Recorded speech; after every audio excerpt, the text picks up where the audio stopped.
Hello दोस्तों, नमस्कार। स्वागत है आपका हमारी नई वीडियो में। तो आज हम जनरल साइंस के क्वेश्चंस देखेंगे जो हमारे आगामी परीक्षा के लिए बहुत इंपॉर्टेंट हैं। तो आइए शुरू करते हैं। तो पहला प्रश्न हमारा पदार्थ की मूल अवस्था है, तो उसका आंसर हो जाएगा ठोस, द्रव और गैस। पदार्थ की मूल अवस्थाएं क्या क्या होती हैं? ठोस, द्रव, गैस। और पदार्थ की ठोस अवस्था होती हैं रबर, स्पंज और पत्थर। पदार्थ की ठोस अवस्था। अगला है, किस अवस्था में कणों के बीच की दूरी सबसे अधिकतम होती है? तो वो है गैस। गैसों के बीच में जो पार्टिकल्स होते हैं या जो कण होते हैं उनके बीच की जो दूरी होती है वो बहुत ज़्यादा होती है। जो उनके बीच की दूरी होती है वो बहुत ज़्यादा होती है गैसों में, और सबसे कम होती है ठोसों में। ठोसों में क्या होती है?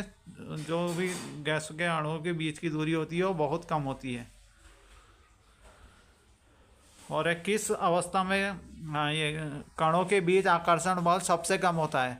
तो वह गैसों में होगा, क्योंकि गैसों में जो पार्टिकल होते हैं वो दूर होते हैं, तो जिस कारण इनके बीच के जो बल होता है वो दूरी के व्युत्क्रमानुपाती होता है।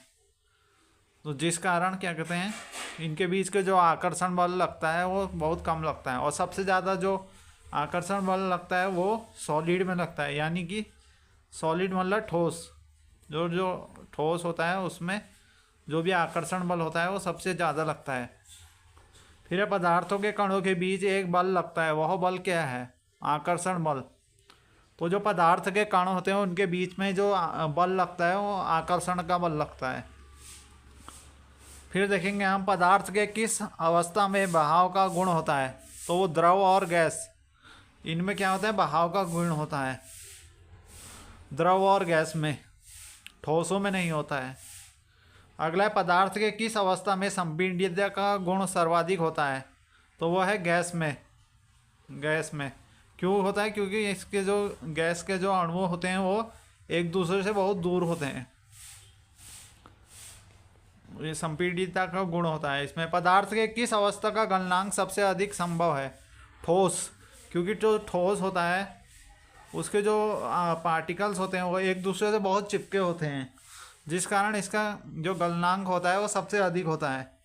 अगर हमें इसे गलाना है तो हमें बहुत ज़्यादा हीट देनी होगी। क्योंकि इसके जो पार्टिकल्स हैं वो एक दूसरे से बहुत चिपके हुए हैं। फिर ठोस से द्रव में बदलने की प्रक्रिया क्या कहलाती है? ठोस से द्रव में बदलने की जो प्रक्रिया होता है उसे गलन कहते हैं। और द्रव से गैस में बदलने की प्रक्रिया को वाष्पीकरण कहते हैं। वाष्पीकरण, जैसे हमने पानी रखा है हमने, और इसको इसे गर्म करा तो ये वाष्प में बदल जाता है। वाष्प में बदल जाता है, तो इस प्रक्रिया को क्या कहते हैं? वाष्पीकरण। ये क्या है? गैस में बनने की प्रक्रिया। द्रव से जो गैस में बदलने की प्रक्रिया होती है उसे वाष्पीकरण कहते हैं। वाष्पीकरण है। अब एक गैस से द्रव में बदलने की प्रक्रिया, इसे क्या बोलेंगे? संघनन। गैस में जो हमारी गैस है उससे फिर लिक्विड यानी कि द्रव में बदलने की प्रक्रिया क्या कहलाती है? संघनन।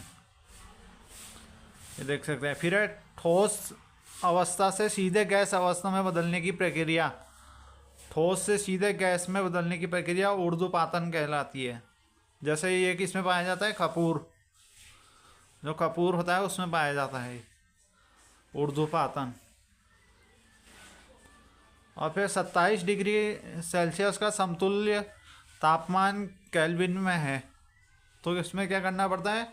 इसको केल्विन में बदलने के लिए इसमें 273 जोड़ना पड़ता है, प्लस 273। तो इसको जोड़ेंगे तो ये कितना आ जाएगा? 300 केल्विन। और 200 डिग्री पर जल की भौतिक अवस्था होगी, तो 200 डिग्री पर जो जल होगा वो क्या होगा? गैस अवस्था में। फिर है शुष्क बर्फ पर उदाहरण है, तो ये शुष्क बर्फ क्या है?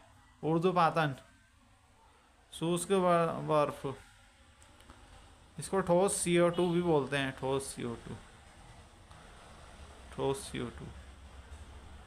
अगला है वह तापमान जिस पर कोई पदार्थ द्रव अवस्था में से सीधे गैस अवस्था में जाता है, तो उसका अवस्था में जहाँ परिवर्तित रहता है कहलाता है, क्या कहलाता है, गलनांक तापमान। फिर है किसी अवस्था का क्वथनांक तापमान के नीचे ही वाष्पीकरण में बदलने की प्रक्रिया को क्या कहते हैं, तो उसे क्या बोलते हैं, वाष्पीकरण। क्वथनांक तापमान के नीचे ही वाष्प में बदलने की प्रक्रिया वाष्पीकरण कहलाती है। तो वाष्पीकरण वह प्रक्रिया है जिसमें जल वाष्प में बदलता है अपने क्वथनांक से कम ताप पर, तो अपने क्वथनांक से कम ताप पर बदलता है। तो thanks for watching, please subscribe my channel.